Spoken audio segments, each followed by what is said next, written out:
capital markets that time of the year again when Robeco unveils its 5-year expected returns.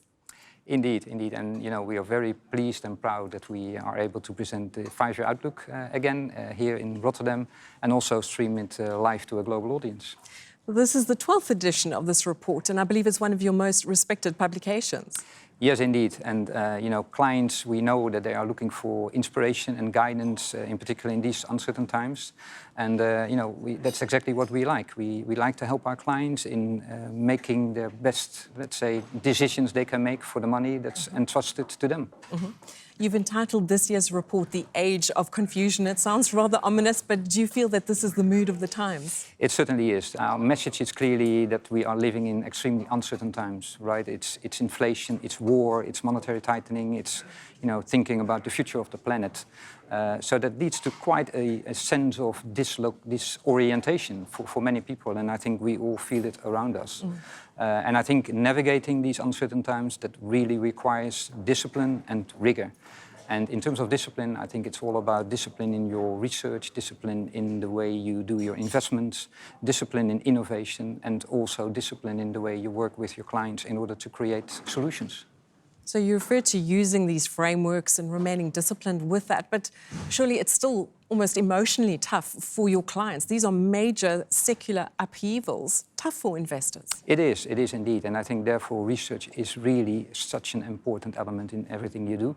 As an example, on the research side, we created a really, I think, unique data set, data spanning back to 1866. And having access to these data and having the ability to look back over longer periods of time, that really helps you at least in understanding a bit of what's happening in the world today. Mm-hmm. And as a firm, we are here since 1929 in this business, and we've gone through many cycles, many geopolitical tensions, up and downs in economic circles. So, in that sense, we continue to do this in a steadfast way.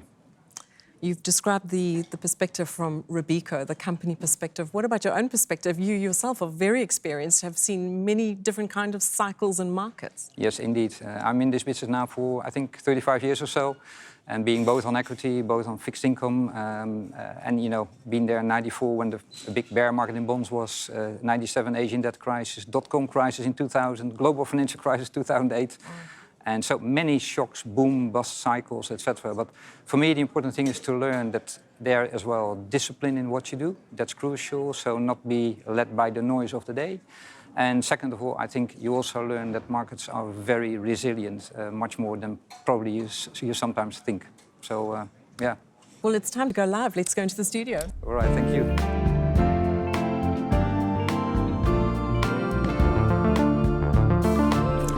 Hello and thank you for joining us. We're proud to bring you the highlights of Robeco's 5-year outlook this year, entitled The Age of Confusion. I'm Erica van der Merwe at Robeco's Rotterdam office with a live studio audience. And over the coming hour, we'll be joined by analysts, investors and strategists to get their views on what's going on in our world and where we're headed over the coming 5 years. We'll be covering a lot of ground, starting with the many confusing movements in the world of politics and global economic relations. We'll hear about Robeco's latest findings on how climate could influence asset class returns. We ask if this will be the age of greenflation, and we set out what it all means for investors serious about investing with impact. We then turn to the crux of the report to give you the highlights of Robeco's expected return scenarios up to 2027. Now, this certainly is a dynamic program, all designed to give you a foretaste of what you'll find in the full 134-page report. This year's publication also includes chapters covering current themes such as food security, the energy transition, and alternative data. So do download your own copy of the publication to read at your leisure. Now, we've seen that you're connecting to us live from every continent, including Asia for the night owls over there, and from countries like Finland, Spain, the UK, the US, Peru, and South Africa. Welcome. We'd love to hear from you during the show, so please do send us your questions and feedback using the chat function. You've heard the sounds of the talented band Jaromila. They'll keep the tempo for us throughout the show. So enjoy the rhythm, the conversations, and the perspectives on what appears to be an age of confusion. Around 1720, Johann Sebastian Bach wrote a remarkably complex fugue in B minor. The notes he used together didn't seem harmonious, and at the time, critics called the piece of music confused. Bach's fugue was a prelude to a major paradigm shift in music. In recent years, we've been hit by a global pandemic. New shocks followed COVID, like the Russia-Ukraine war and energy and food crises. Things have heated up even faster than we could have imagined. The strong surge of inflation has taken us all by surprise. If you listen carefully, you can hear the seemingly dissonant melodies of Bach's confusing fugue everywhere.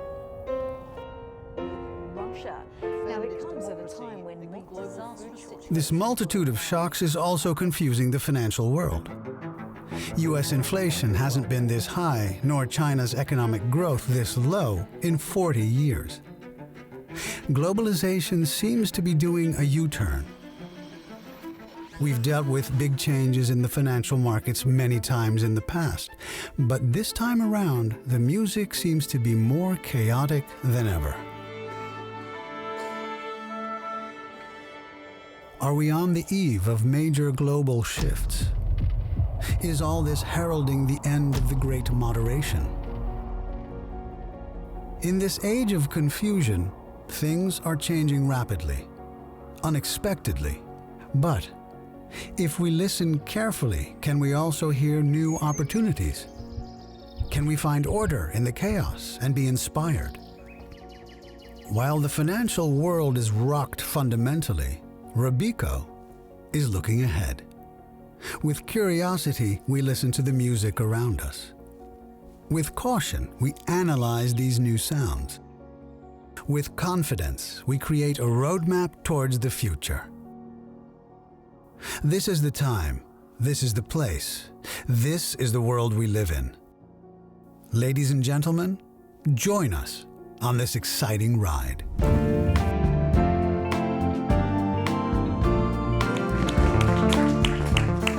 So we have a lot of problems and not enough love to go around, it seems. The world of geopolitics has shifted and churned with some explosive consequences for investors in this environment. Tina Fordham is the perfect guest to guide us through these events. She's a geopolitical analyst and founder of Fordham Global Foresight. Tina. Tina, great that you've joined us. I know you traveled to be here with us. I also know that you've analysed many previous political shocks, regime shifts across the globe. But what's peculiar about where we are right now? This particular juncture is a place we've never been before. In my world, someone who is a political scientist and has worked with investors on the research side for a couple of decades, we tend to look into the past for historical comparisons. And the truth is that people investing today, if they're under the age of 70, haven't experienced this combination of factors, even if we're only looking at inflation and rate hikes, right? If we add to that the geopolitical volatility, which has frankly been suppressed by central banks in the last 15 years or so, we've never had to deal with this constellation of factors. So we really are without a map. So we don't have a map, but you've got a map. You've structured your thoughts around this. So over to you, Tina, as you set it out for us. Thank you. Well, what I'm going to do is try to provide a compass bearing for where we find ourselves. In the past, when investors were used to thinking about geopolitics as something on the list of due diligence factors that they should go through rather than a prominent force in investment decisions, I used to really have to get their attention. Now that's no longer the case. So with that in mind, I like to start out with a little bit of perspective, right? On the idea of providing a compass bearing for where we are, let's remember that the times that we have all grown up in, personally and professionally, are actually the most peaceful and prosperous ever in human history. So on this Venn diagram, the world is unquestionably better than it's ever been. But as investors, where we're paid by our clients to think about the risk factors, in the world of geopolitics and social change, and I like to look at the intersection between these two, it's complicated. Where we are is as we say here, in the most complex part. And what I suggest we focus on when it seems like we're overwhelmed by noise, by risk factors, where is the signal, are where we see reversals in the change in trend. So I'm going to go through a few ideas here just to set the scene and the way that I think about the geopolitical environment. We're used to thinking about slowing growth, the cost of living, monetary policy in flux, and market performance. Are we at the end of the bull market? I suggest that we look at the factors I've highlighted here as well. What does it really mean to talk about political fragmentation? It means, for example, that governments don't have the legitimacy to make big decisions the way that they used to. What about generational divides? Of course, demographics are a driver of growth, but they can also be a driver for protests, as we're seeing in Iran, which has a very strong youth population that are now coming out into the streets. The thing that might surprise you a little bit on here is the role of low trust. One of the factors that really drove pandemic response in different countries was declining trust, whether it's in the media and our sources of information, government, or in each other in society. The band that performed talked about not enough love to go around, and maybe you didn't want to wear your mask if you didn't have enough love or thought for your fellow humans. I'm suggesting that in the new paradigm that we've entered, we've got to cast a wider net when we think about which factors matter. Of course, that's easier said than done. So here I've highlighted the kinds of things that are more concrete that we should be looking for. What's the business impact? What's the impact on my portfolios? Well, some connections, some correlations are easier to draw than others. For example, inflation and strikes and protests. This is something that every developed economy is going to have to contend with, the way that they advance benefits in an inflationary environment. I'm based in the UK, where we have seen just in the last week the turmoil that can result when a government doesn't adequately pay attention to that backdrop of markets, economic and fiscal policy, and public expectations, which have changed a great deal since the pandemic, so that the public expects a stronger government response in the face of crisis. That means that debt is going to stay high, and probably there'll be a drag on growth. But don't worry, as fortune favors the brave, as Louis Pasteur liked to say, chance favors the prepared mind.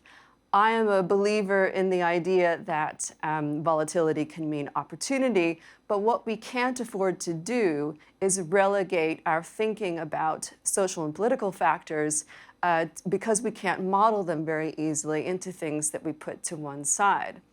At the center of my Great Wall of Worry bingo card, I've got the three recent shocks that we've had to deal with: the global financial crisis and the Eurozone crisis, the pandemic, obviously, the after effects of which we're still contending with, and the Russian invasion of Ukraine. Why do I highlight these three? Because they are the crises that have become systemic, that have had an impact on markets, on currencies, on the cost of living, and then kind of reverberate out into the other factors. Now, each of these that we could highlight, we could talk about for a long time. What's the risk that China invades Taiwan? It might have been lower at the start of the year following the Russian invasion of Ukraine. We might now start to think about how that risk calculus has changed if China thinks that its window for reunification, as Beijing sees it, is narrowing. One of the things that we can observe from the past, of course, is that when times get more complex and actors feel under more pressure, they may actually take advantage of a narrowing window to do more. I've just come from Dublin talking to investors, for example, about reunification of Ireland, something small that is now probably more likely and considerably more likely than it was 10 years ago. And so when we look at the macro outlook in all of its complexity, it is bound to have, and inevitably will have, a whole range of smaller, more modest consequences. Here is my sort of geopolitical solar system. I used to talk about the USA and China as being frenemies. The idea that they had some things that they were in competition on, others that they were in cooperation on, like climate. Now I don't think the frenemies construct really serves. Both China and Russia had one big thing in common, and that is that they wanted to challenge US hegemony, particularly the global institutions that have really underpinned the stability that we've all become used to in the global financial system and in the globalization of markets. I think one of the more interesting consequences now in the early aftermath of the pandemic, though, is that the West isn't over. It became very fashionable to talk about the rise of the West in EM, the kind of inevitable eclipse of China. And certainly one factor in Putin's decision-making was what he regarded as a fairly shambolic response to the pandemic in Europe and the US. The fairly united and swift response to that invasion, I think, puts collaboration and cooperation between the US and the European Union firmly back on the map, and that changes the balance of power. We've had news from OPEC today, which you can see I've kind of got as a moon in my solar system. OPEC seems to be aligning with Russia, and that is sure to cause more reverberations in markets, as we saw the recent announcement of a production cut. But overall, our big EM countries, Brazil, Saudi Arabia, South Africa, and others, India even more so, which is why I put it on its own, haven't taken a position, really, on this new balance of power, right? They're sitting it out, and they haven't yet been forced to do that. I want to say just a couple of words about the United States, where I come from, although I haven't lived there for a long time. You're used, as investors, to being presented with the red and the blue, the donkey and the elephant, the Republican Party and the Democrats, and asking one question: who's going to win? And again, referring back to our compass bearing, it's complicated. I wanted to show you a couple of other survey questions that might surprise you if you're not American, maybe even if you are American.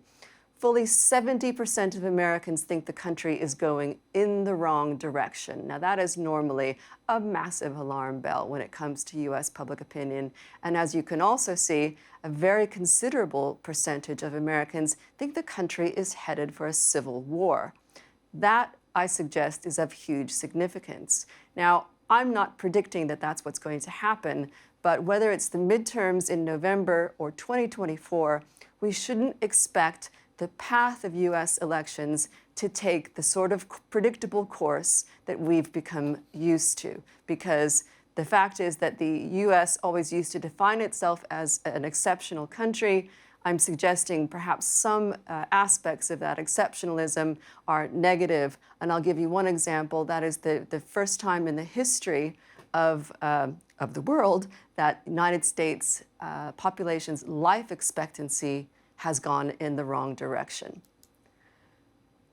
Is it all bad news? It's definitely not, and I know that others will be talking about climate, and the new report talks about this. One of the biggest and potentially most positive consequences of what is otherwise a humanitarian and a geopolitical disaster with the Russian invasion of Ukraine is its acceleration to non-Russian sources of energy and to the green transition. I think this month, October, for the first time in history, Europe isn't receiving Russian gas, perhaps due in some part to that sabotage of the Nord Stream 1 pipeline.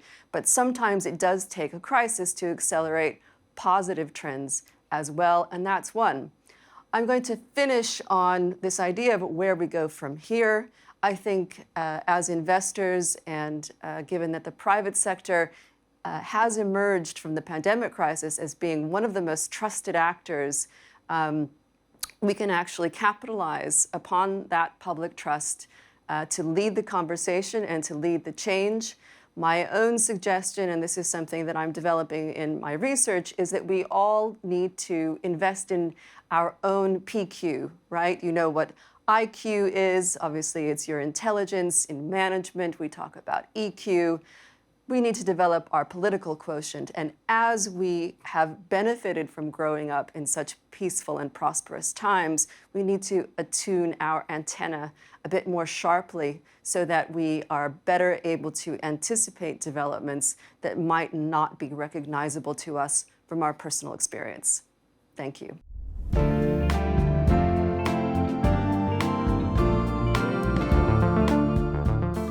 Now, let's integrate Tina's analysis with some economic and financial insights to ask, is globalization coming to a standstill?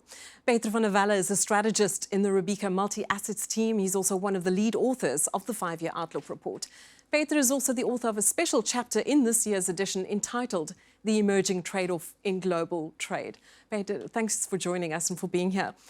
Could you outline for us what it is that you wrote about in this chapter, the impact of these developments that Tina spoke about on global financial and economic relations, and in particular this what you identify as deglobalization? Yeah, so as Tina just also alluded to, I think the ship of hyperglobalization has clearly sailed. So in the last decade, we already have seen a peak in FDI inflows, a peak in net migration, a peak in the global trade volumes as a percentage of GDP. And looking ahead, I also think that the nature of globalization is going to change. That we will see an emerging trade-off away from a pure focus on Ricardian efficiency, so focus on minimizing wage cost differentials, more towards the softer factors, like also looking at trust-based relationships. So of which there isn't a lot, apparently, according to Tina. Not a lot of yes, trust, I mean, indeed. We are, I think, experiencing globally a cycle of distrust even. So therefore, I think trade patterns that are going to emerge are more trust-based. And Treasury Secretary Yellen also mentioned that in a congressional testimony that we should look more for friendshoring instead. So still a model of free trade, but secure trade based upon mutual trust. So kind of restricted free trade with new alliances, etc. Yeah. What does this mean for investors, Peter? Well, for investors, this clearly means a changing landscape. So a declining trade intensity of global growth is inflationary in the end. Mm-hmm. And I think that's really a key message, that because of investors and also corporates now willing to pay up an insurance premium to safeguard global supply chains, that drives up your input costs as a corporate, which eventually needs to be passed on to consumers. So that could imply a higher level of secular force of inflation going forward. Mm-hmm. Now, from an asset perspective, I think investors would be well advised to look into asset classes that have a lower sensitivity to globalization or to the deceleration of globalization. Mm-hmm. What does that look like? Well, REITs, for instance, could be very interesting. So property type of investments? Yes, mm-hmm. Indeed. And to the contrary, emerging market debt in local currency is a highly sensitive asset class to negative shocks to global trade. So long shorts, long REITs, short EMD local currency, that could, for instance, be an interesting dynamic asset allocation play. But of course, many possible options, but to do one's asset allocation, stock selection, etc., with these trends in mind, right? Yes, indeed, yeah. Tina, this shift to deglobalization that you've described, could it also be just almost a correction? So we've gone too far, and we know that there was certainly some negative consequences to globalization. Could this just be a correction of some of those extremes? It's very interesting to frame it that way. However, it isn't really a kind of a uniform organic response. But what I would say is that it is quite clear that for quite some time in the rich industrialized economies, the benefits of globalization, at least at the population level, were priced in a long time ago. And if anything, in countries like the United States, where wage stagnation was, for 20 years, that was masked by access to cheap credit. And when that eroded, you started to see that move toward Trump and more kind of, populist solutions. So rather than, I guess, tracing the history of it, I think that we can expect to see more political and social volatility in response, because one of the things that hasn't changed is that countries will still try to gain an edge in this, deglobalizing period, and to benefit themselves from the friendshoring, reshoring, nearshoring, whatever it might be. So it's a time of repositioning. So there are opportunities in this transition time. And opportunistic, I think, is actually the watchword, because, I talk about trust. I think it's important. But at the country level, opportunism and not committing will be the operational inclination, I think. I think the choice of title for the publication, Age of Confusion, I think it was your idea. So what exactly do you see? Where do you see the confusion lying? Well, actually, there are multiple sources of confusion. I think the major source of confusion is around the origins of inflation. So even Fed President Powell had to concede in a congressional testimony that they now understand better how little they understand about inflation. It was a bit of a shocking statement. That's quite something indeed. And also with regard to the trajectory of inflation, there's a lot of uncertainty. Is it more monetary induced due to excess money creation, or is the current surge in inflation purely due to a negative supply shock, or a difficult combination of both? I also think that the changing monetary landscape away from a decade-long era of quantitative easing towards quantitative tightening is causing confusion. So yeah, there are a lot of factors that investors need to grapple. Yeah, lots of moving parts. Yeah. Tina, so we've spoken about geopolitical events creating economic consequences. What are the probabilities or the chances of some of the economic changes then having geopolitical consequences? Food riots, for instance, regime changes politically, etc. Well, where do we start? I mean, I am not an interest rate expert, but I did get a bit of a chill when Powell made his most recent statement, because as the American Central Bank obviously committed to bringing down U.S. inflation, but the consequences of that globally are going to be quite significant.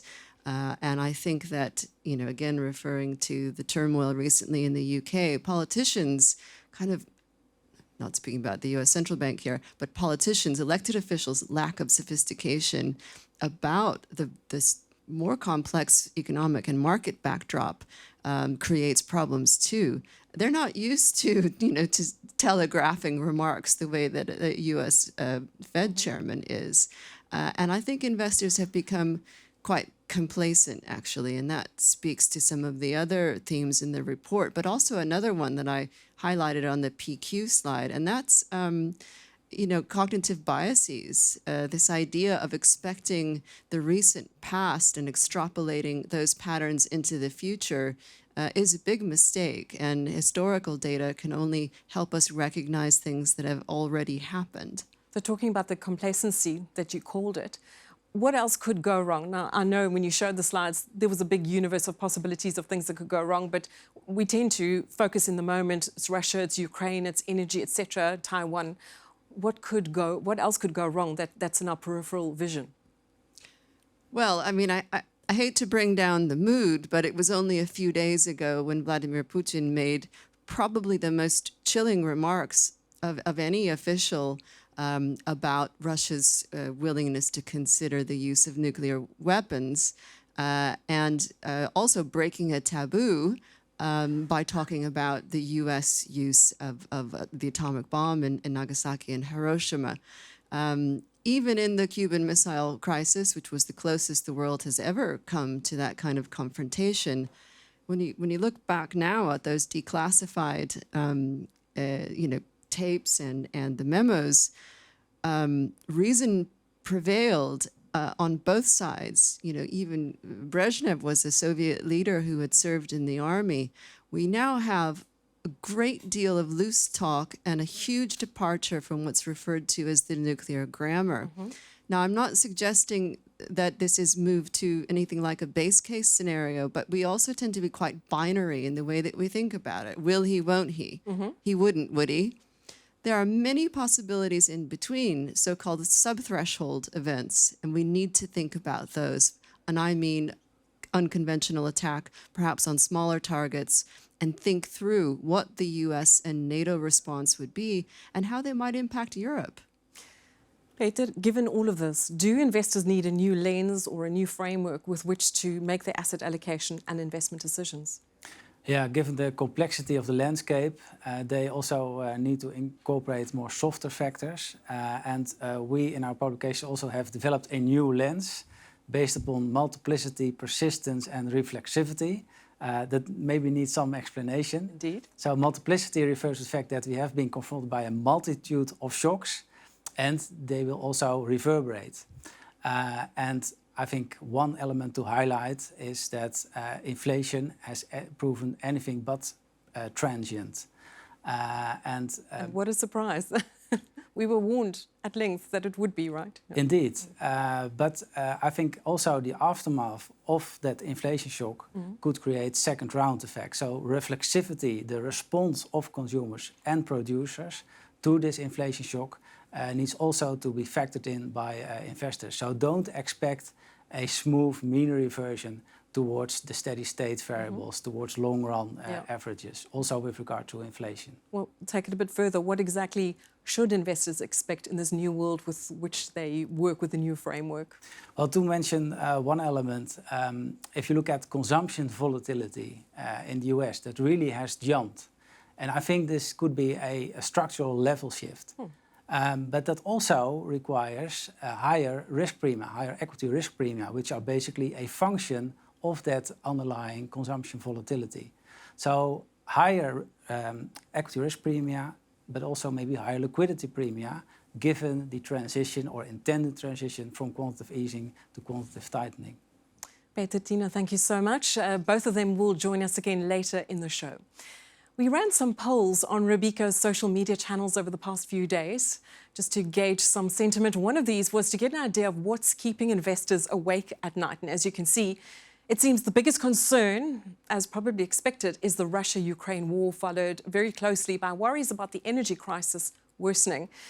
So this is the world we're in right now, seemingly an age of confusion. But geopolitical risks aren't investors' only concern. Stay with us as we next examine some other critical themes for investors. Having looked at the geopolitical context, it's also important for us to examine other themes that are top of mind for investors right now. Let's take a look at two of these topics, namely climate effects and the risk of so-called greenflation. And furthermore, we ask whether these issues require us to rethink the way we do sustainable investing. Our lineup for the segment, Laurens Vinkels, Martin van Vliet and Rachel Whittaker. Well, welcome to all of you. Rachel is Head of Sustainable Investing Research at Robeco. Martin van Vliet is a strategist in the Robeco Global Macro team. And we'll start the conversation with Laurens, who joins us online. Hello, Laurens. He's an analyst at the Robeco Multi-Assets team. He's also one of the lead authors of the 5-Year Outlook publication. Laurens, you did some groundbreaking work last year. We spoke to you more or less this time last year when you introduced climate as a factor in calculating the 5-year expected returns. I know since then you've had many conversations with clients and stakeholders. What was the feedback that you've had on it? Yes, I was extremely happy that last year we introduced this climate factor in our expected returns. And indeed, we had many follow-up conversations with clients on especially this topic, this chapter. And because of those conversations, we have sharpened our thinking further and enhanced the way we wrote the chapter this year. Just remind us, Laurens, it's been a while. How exactly did you calculate the impact of climate on returns? And what we do is for each asset class, we look at a variety of measures to see what the climate risk, climate change risk is of that asset class. So for example, we look at the carbon footprint, we look at the climate value at risk, implied temperature rise or carbon beta. And then in the second step, we try to see whether the climate risks are already priced in the asset class. And at this moment, we think that the climate risk has not been fully priced in, which means that that is a negative signal for those asset classes that have a high climate risk on that variety of measures that we consider. Now, you've refined your methodology this year. What were the main elements of that refinement? So one of the important changes that we made is that we, in previous years, last year, we talked about climate change risk. But this year we have separated this in two components. The physical risk component, where we think about droughts or floods on the other hand, but also on transition risks. So for example, the introduction of a carbon tax. And the split is very important because both types of risks may affect asset classes very differently. So, for example, I live in Norway, and there's a little bit of flood risk, but not so much. Actually, a much larger risk is that currently the main source of income is the export of oil and gas, and that has to be transitioned to become a leader in green energy, for example, green hydrogen. So, on the other hand, we have countries like, let's say, Pakistan, which have a huge risk of physical climate risk, for example, floods. But for them, the transition risk is much less important. So by separating these two types of climate risk, it's much easier to think about what the effects are on different assets and on different asset classes. It's certainly interesting as you go through this explanation of the methodology, how pioneering this work is, that you have to really forge your way and refine as you go. Now, it was interesting when reading the results of the findings here, I saw how the expected impact of climate risk seems to vary across asset classes, and it struck me that the higher risk asset classes, take emerging market equities, for instance, are more heavily affected, while I saw that lower risk asset classes like developed market government bonds will hardly be affected. So is this a finding or is this by chance? Yeah, that's a good observation, Erica, but I think it's a coincidence. For safe assets, such as developed government bonds, the climate effect is kind of neutral. On the one hand, we have lower economic growth, and on the other hand, we expect higher inflation. So on balance, these cancel each other out for returns that investors can expect on that asset class. But climate risks may be more important for emerging markets that have typically more physical risk and more transition risks. And since they have not so easy access to global financial markets, they might see their yield go up in the medium term, and higher yields mean lower returns for investors. Also, if we compare emerging equity markets with developed equity markets, then many emerging markets have these higher climate risks, and this also makes them more exposed to the risks and therefore expect a lower return on these equity markets. Right. We also hear connections with what Peter spoke to us about emerging markets, and to bear all these things in mind. Martin, you had to talk to us about the energy transition and the consequences. Now, this clearly is an example of the transition risk as part of the framework that Laurens is outlined. Now, this also, you addressed this issue in one of the chapters that you contributed to the 5-year outlook entitled The Energy Transition Comes with a Price Tag. What is that price tag? Is it higher inflation? Well, first of all, obviously the energy transition also comes with crucial long-term benefits. Let's focus on that as well. But indeed, there's a price tag. It's probably in the form of some extra inflation. And we think there are 3 channels here. The first channel is what we could call fossilflation. So that's a higher price of fossil fuels, mainly because fossil fuel producers reduce investments in future capacity, because they know that in 20 years' time there will be less demand for oil, for example. So that's the first channel we looked at, fossilflation. The second channel is what we could call greenflation. You already mentioned the word.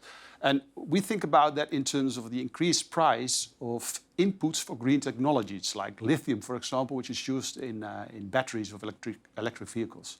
And then the third channel, which we could call climateflation, is the impact of climate change on inflation itself. And there you need to think about food price shocks due to droughts. That's what Laurens also mentioned. So these 3 channels together, fossilflation, greenflation, And climate inflation will probably act as a source of upward pressure on inflation over the next 2 decades during this transition, indeed. What's the bottom line? Those are the channels. What will be the impact on inflation? That's a very difficult question, obviously. You sound like an economist, Martin. No, I know. But obviously we try to think about quantifying it. And we explored various scenarios. One of the scenarios involved also a carbon tax, again, also mentioned by Lawrence.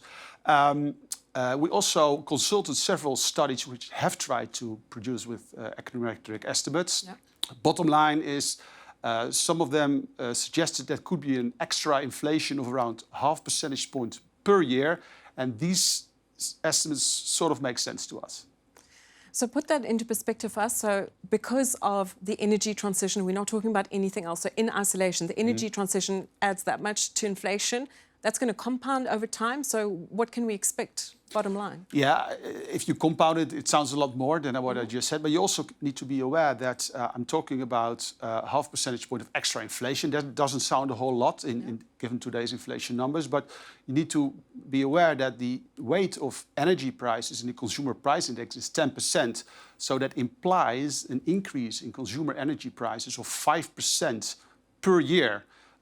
Over the next 1 or 2 decades. So I suggest not to think too lightly about it. And also, on top of that, we have these food price inflation shocks. So all in all, I think it's still quite a significant price tag, if you ask me. And perhaps just to challenge you a little on that, you said it's about 10% of the price index, but that might vary by market. So certain markets will be far more vulnerable to such shocks. Yeah, well, obviously in emerging markets, the weight of especially food is bigger in the consumer price index. But I was referring here mainly to Europe. And I think that's also important to mention that the focus of our article was on Europe, which obviously is an energy importer and hence a bit more vulnerable than... No. Let's bring in the elephant in the room, the fact that we are going through an energy crisis while we're undergoing this energy transition. That too will have an impact on prices and on inflation. Where do you see this landing? Yeah, I think if we go to everybody's obviously talking about inflation today, and if you look at what's currently going on, then consumer energy prices in Europe are up more than 40% compared to last year. So that's much more than the 5% I mentioned. I think there are obviously special reasons for it. The supply of gas is significantly constrained due to obviously the developments in Ukraine. I think we also see that oil prices obviously have risen on the back of economic reopening. But I think it's also important to acknowledge that also policy changes made related to the energy transition are amplifying the energy price inflation we're witnessing today. And I'm mainly thinking, for example, about choices regarding nuclear energy in Germany. Because if you look at the surge in energy inflation in Europe, that already started well before the war in Ukraine. So I think the energy transition is also, to a certain extent, to blame here. Anyway, without trying to do a blame game here, I think the bottom line is that looking ahead, I think policymakers need to make haste with the energy transition, but in a wise manner. And my personal opinion there is that you can only wean yourself off fossil sources of energy when you have enough capacity of renewable energy available, because otherwise you're vulnerable to energy price shocks. So it requires very careful planning. It's not a political consideration. There's some serious economics involved here. Make haste wisely. I'm going to lean over your shoulder, Tina, who's in the audience. Tina, again, we've heard the reference, the implied reference also that emerging markets are vulnerable in this environment with these changes. Some further comment from you on that? Well, I hate to be the person who's always talking about what might go wrong next, but there is obviously a strong relationship between rising food prices and energy prices and political risk. As has already been said, it's more pronounced in emerging markets. Food riots, bread riots in Egypt are probably the best known case example. This was also an input in the Arab Spring.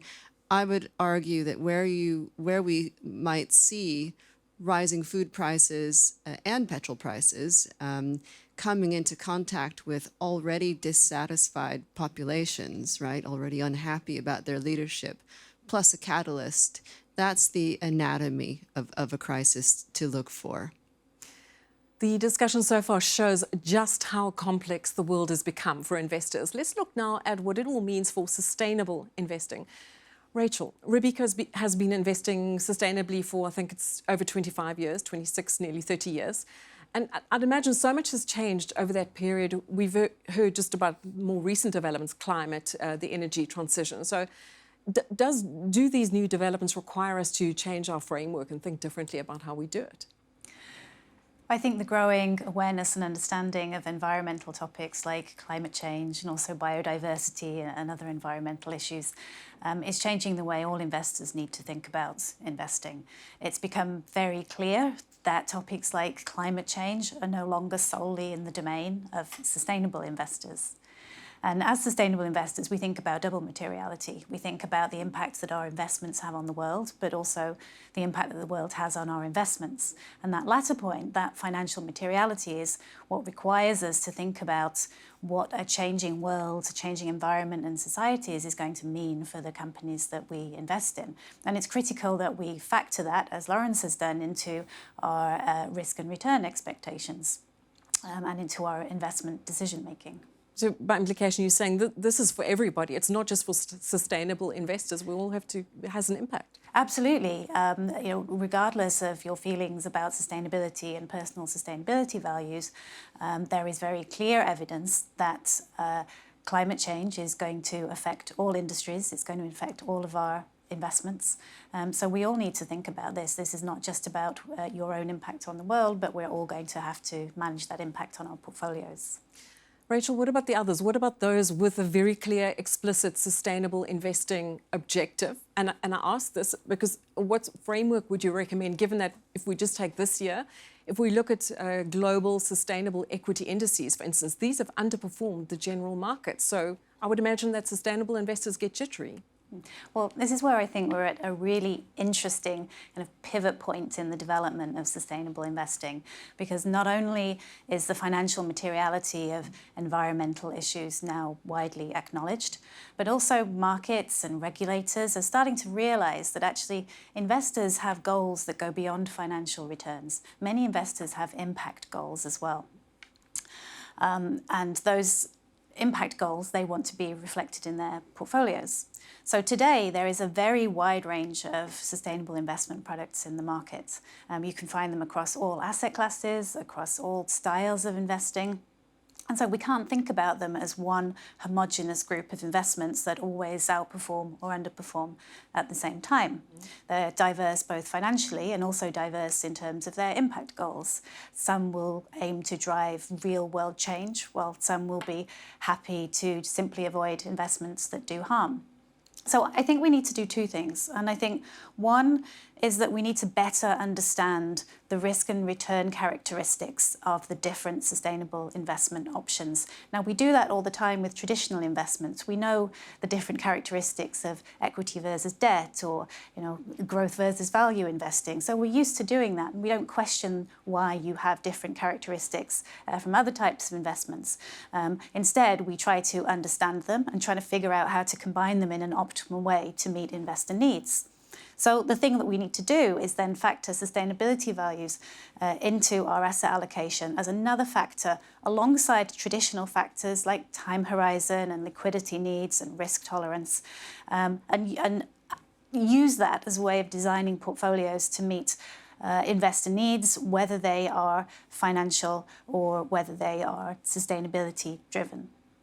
So that means explicitly right up front, including sustainability then as an objective that one is optimizing, and it's not an add-on at any point, for example. Absolutely. This is something that we can manage in our portfolios. I think sustainable investing has come a long way from the days where we were arguing about whether it was within our fiduciary duty to look at it. Today, it's not only part of our fiduciary duty, but the regulation is sometimes making it an essential component of things that we need to look at, provided that we are transparent and that we have a very clear purpose, whether that purpose is financial or sustainable or both. Mm-hmm.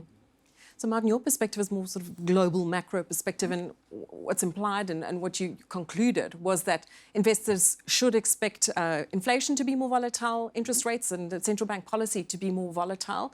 Bottom line, what would this mean for investors? How should they position accordingly? What's their mindset? Indeed, I mean, it talked about the impact of the energy transition, extra source of upward pressure. Food price inflation will create additional volatility on the inflation front. Central banks' policy rate cycles will be more volatile. Their job will be more difficult. The bottom line is, at least from my perspective, is that risk premia need to be higher. Risk premia in bonds, because there's going to be more volatility in inflation and policy rates. And that will also translate into higher equity risk premium, obviously. Now, the good news is that a lot of There's good news. There's good news. A lot of this has already happened. There has been already repricing. And what I'm mainly looking at, for example, in this regard, is the difference between the yield on long-term government bonds and the yield on inflation-indexed government bonds. So this is your field, right? Fixed income. Exactly. If you look at very long-term yield differential between these two asset classes, then there's been a clear repricing. And to me, that's an indication that risk premia in bond markets have already increased. So that's the good news. I think it's not fully done yet. So that's maybe a slight negative. But what it means for investors, but also for bond investors like us, is that probably we should and we will give a more prominent role to inflation-indexed bonds, but also inflation swaps in our fixed income portfolios. And that's something I would strongly suggest also to people attending this.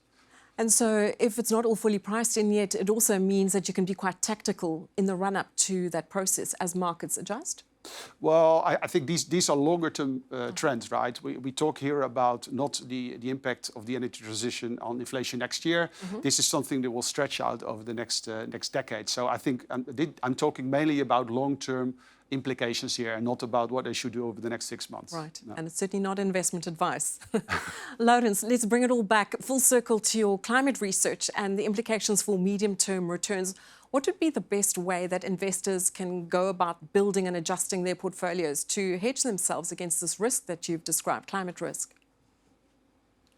Yeah, when looking at those asset classes that we in our report gave a negative climate signal, such as emerging market equities, for example, then one could conclude to underweight these or even completely sell all these equities. And that would be the exact wrong conclusion. So if investors want to take part in the energy transition, I think what they should do is really looking for those companies or governments that have a plan for that transition and finance them. Because divesting from those that have a plan and are willing to change but don't have the capital would be the worst outcome. So keep being invested in each asset class, even if it has a negative signal, but within these asset classes with high climate risk, focus on those companies or governments that have a plan to change. And just to, what I'm hearing, what I've seen there, so keep the overall asset allocation, but within the asset classes, be quite discerning. It sounds as though the passive strategies aren't going to work very well here. You have to be quite active in adjusting. And especially for those asset classes where the climate risk is high, there is a good opportunity to separate those assets within the asset class that have lower climate risk and that have higher climate risk. Thanks, great insights there. Well, Rachel and Martin, thanks for being with us and joining us at the table, and Laurens will stay with us for the next segment. Before we get there, some food for thought. Here's another poll we ran on social media asking rather playfully, we have to admit, what investors feel they ought to do right now. It seems, if you have a look there, respondents have mixed views. The majority would rather take a break right now and go fishing. Only 1/10 plan to focus on their portfolios and cut their risk right now. Well, it's time for a quick stretch and perhaps for a boogie before we turn the page to look into the heart of the 5-year Outlook report.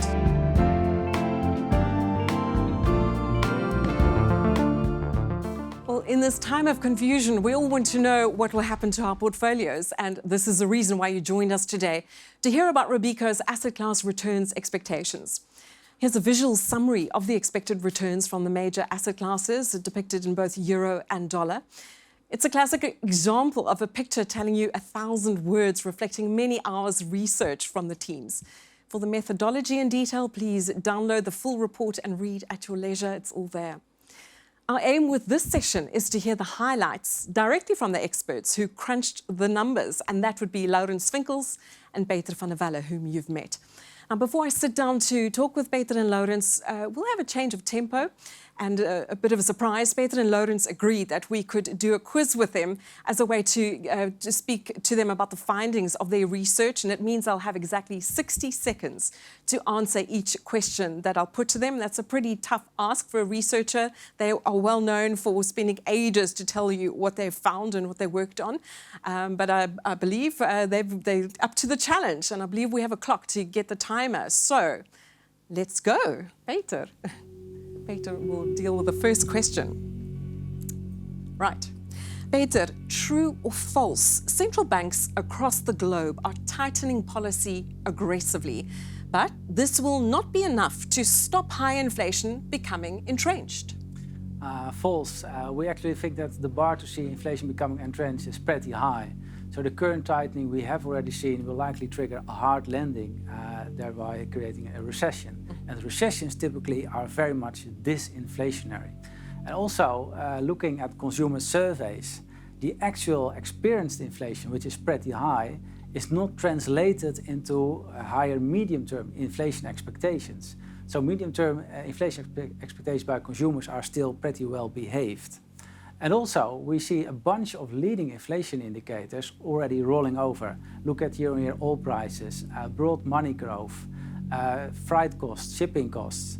So that is promising to see at least the onset of this inflation. You still have 10 seconds. Where could you be wrong?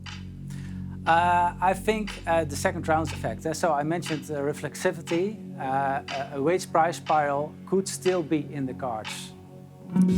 Well done, Peter. Perfect timing. That's how Peter. Lawrence, ready for your question. So, Lawrence, complete the sentence and explain. Corporate bond spreads look cheap, but... They are not. Spreads do look a little bit higher than they have been over their history, both in Europe and in the US. So that's correct observation. But we expect a mild global recession next year. And recessions are not good for earnings, and they tend to lead to elevated number of defaults. Especially now interest rates are also higher. And with higher interest rates and higher coupon payments, not all companies will be able to afford that, which again leads to these higher defaults. We think that these higher defaults are not fully priced in yet in today's corporate bond markets. Therefore, corporate bond markets do not really look very attractive. For our 5-year investment horizon, we think that the reward for investing in corporate bonds is fair, with about 75 basis points higher return than government bonds, but not overly attractive. Perfect timing. Thanks, Lawrence. Peter, compared to last year's forecasts, one of the biggest adjustments you've made this year is in emerging market equity returns. These have been upgraded from 4% to 5.25%. Why? Yeah, the big call behind this is that we are inching closer to a dollar bear market. And typically, dollar bear markets see higher rest of world equity returns versus the US. And especially emerging market equities typically outperform in a dollar bear market. And also, looking at the earnings side for emerging market equities, we do expect more fiscal support for Chinese consumers, underpinning decent EM earnings growth.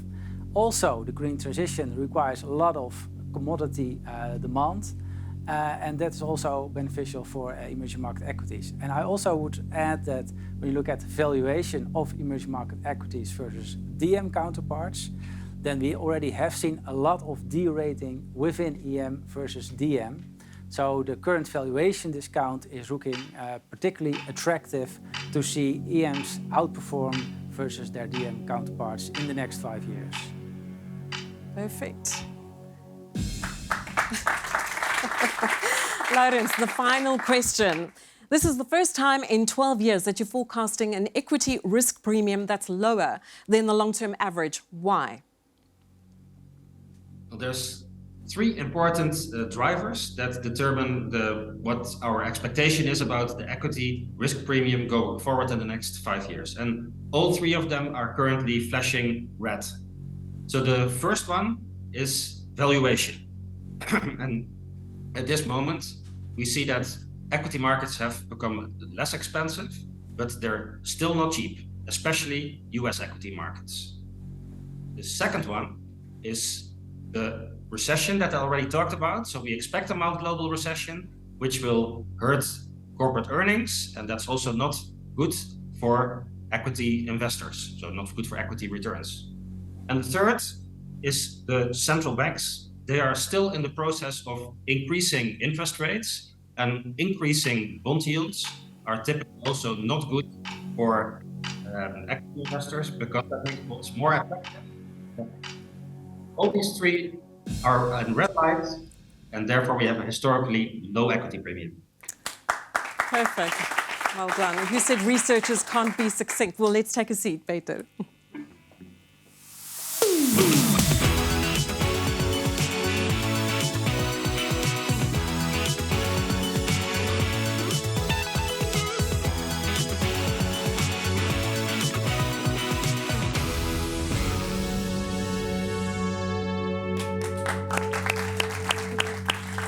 Well, inflation is one of the topics that Peter and Laurens cover in the report, and we know it's top of mind for investors. So we asked on LinkedIn what readers expect will happen to inflation over the medium term. Interestingly, the majority say it could stay elevated. You'll see in the bar there about 46%. And quite a few believe that it will revert to normal, and 1/10 were honest to say they have no clue what could happen. I think Martin is still in the audience. I don't know if Martin still has a microphone. So a quick response to you on that as a macro expert. Well, 46%, that's quite a high number. I think it's, I'm a bit more optimistic. I side with Peter that I think that central banks are trying to do whatever it takes, basically, to tame inflation and steer inflation back to their targets. So I think on the next year or so, I would agree. But on a 5-year horizon, I'm a bit more optimistic that central banks will succeed in their mission, certainly developed market central banks.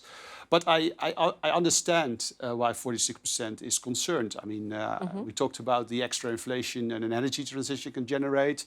There was a discussion about globalization or deglobalization, which acted as a source of downward pressure on inflation. So there are reasons to be concerned, besides also the second round effects Peter mentioned. But I'm still a bit more optimistic that central banks will succeed in taming inflation. So Martin has faith in our policymakers. Laurens, you explained that one of the consequences of higher inflation is the fact that this negative correlation, which is typical, investors know that this always exists, the negative correlation between bonds and equities tends to break down in that environment. What's the significance of this? Yes, that's right. So what we've seen over the past 2 decades or so is that when stock markets crash, that government bond markets, actually the returns are positive, so that there is some cushion for multi-asset investors. That's what we call a negative stock-bond correlation. But over the past 6 months or so, we have seen that stock markets can go down and government bond markets can go down at the same time. So that's what we call then a positive stock-bond correlation. So the question is, why has this changed? So we did a research project and examined the relation between stocks and bond returns going back all the way to the 19th century for multiple countries. And the research outcome actually reminded me a lot about the conversations I had with my daughter. So when she was around 2 years old, she often disagreed and did the opposite of what I was asking. But after she turned 4, she started to agree with me. So it's a little bit the same in the stock-bond correlation. So when inflation is around 2%, stocks and bonds tend to move opposite. But when inflation is above 4%, then stock markets and bond markets tend to move in the same direction. So he's currently only 8 years old, so I'm not sure whether this whole relationship will hold up as a teenager. If this too might break down. Laurens, what does it mean for investors? Now, suppose it depends on one's view of inflation, right? Does the world go back to the 2-year-old behavior of negative correlation, or will this positive correlation sustain for a while longer, creating problems for asset allocators? Yeah, so the implication would be, if inflation is above 4%, that there is not a lot of diversification for multi-asset investors. So investors that cannot handle a lot of risk would be advised to take off the more risky asset class, so equities, and invest in bonds, just to lower their risk profile of their entire portfolio. But I think it's important to note that we do not expect on a 5-year horizon that inflation will remain above 4%. So we think that somewhere in end of 2023 or 2024, that inflation will be below 4% again, and then the diversification benefits from stocks and government bonds will come back for investors to reduce their overall portfolio risk. Peter, so Laurens spoke about bonds and equities in particular, but if we were to look at the entire range of asset classes that you interrogated for this report, what are the implications and the consequences of this age of confusion for asset allocators? Yeah, I think investors need to discount higher liquidity premia. So the ongoing tightening cycle could create a high probability of liquidity events. And maybe we have already seen such an event in the UK, which is properly mitigated by the Bank of England. But also, as I referred to earlier, higher consumption volatility also necessitates higher equity risk premia. And I think that also leaves investors to ponder where do you want to be positioned on the risk curve? Because increasingly the equity allocation gets more competition from the risk-free side of the multi-asset spectrum because of the steep rise in government yields. So I think that's really an interesting trade-off in the next 5 years, also given the shifting nature of the bond-equity correlation, which could eventually turn negative again if inflation does indeed subside below 4%.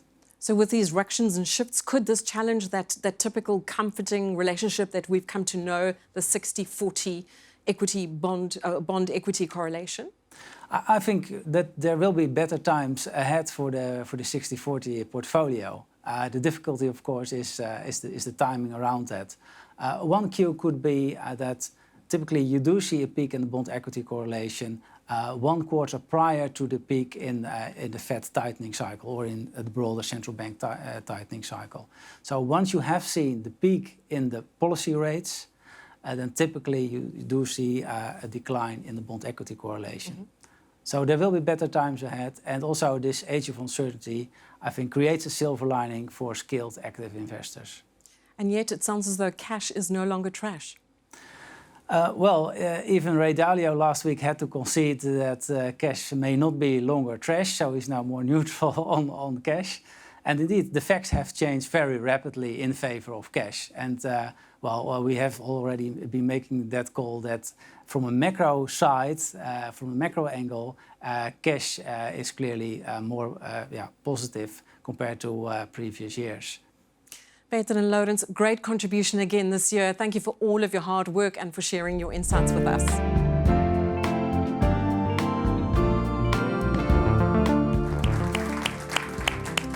Tina, we've covered plenty of ground over the past hour. You've sat here in the audience, listened, participated. What are your observations?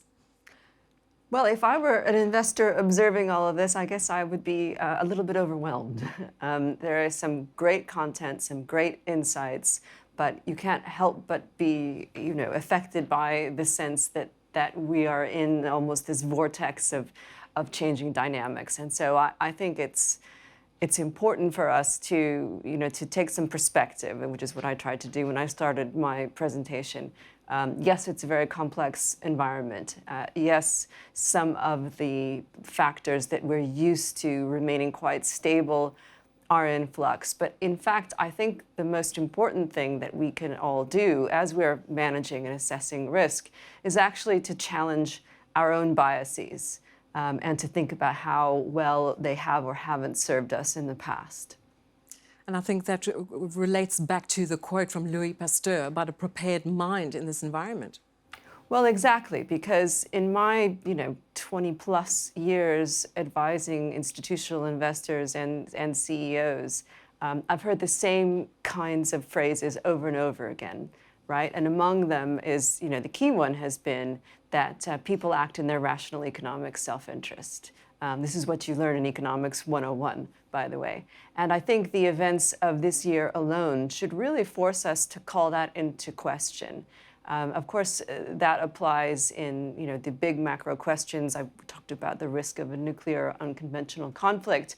But we need to remember that government's main responsibility is not actually to deliver growth, it's to protect their people. So security is at the top of that Maslow's hierarchy of needs that we all studied in Economics 101, and growth, employment, and everything else come after that.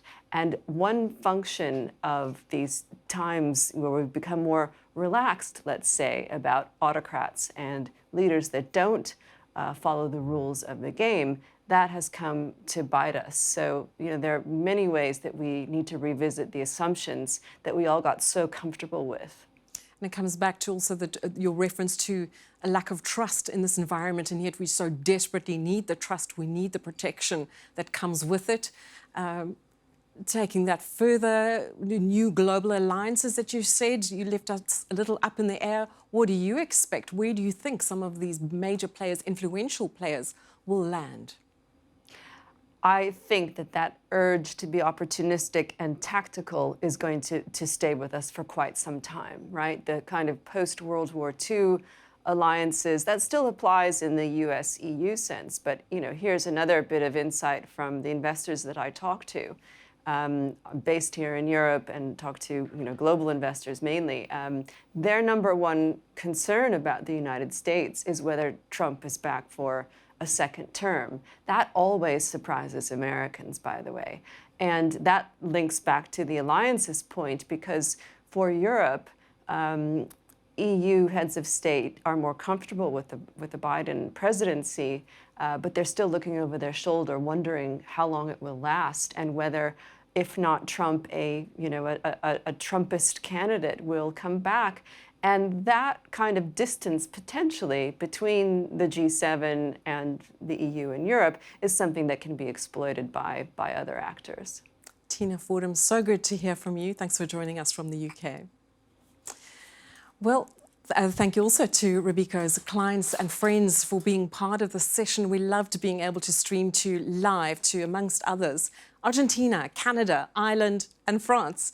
We trust that you enjoyed the show, and if you haven't already done so, you can download the full report, The Age of Confusion, right here in the related content section. There you'll also find a copy of Tina's presentation, which she so kindly made available to us.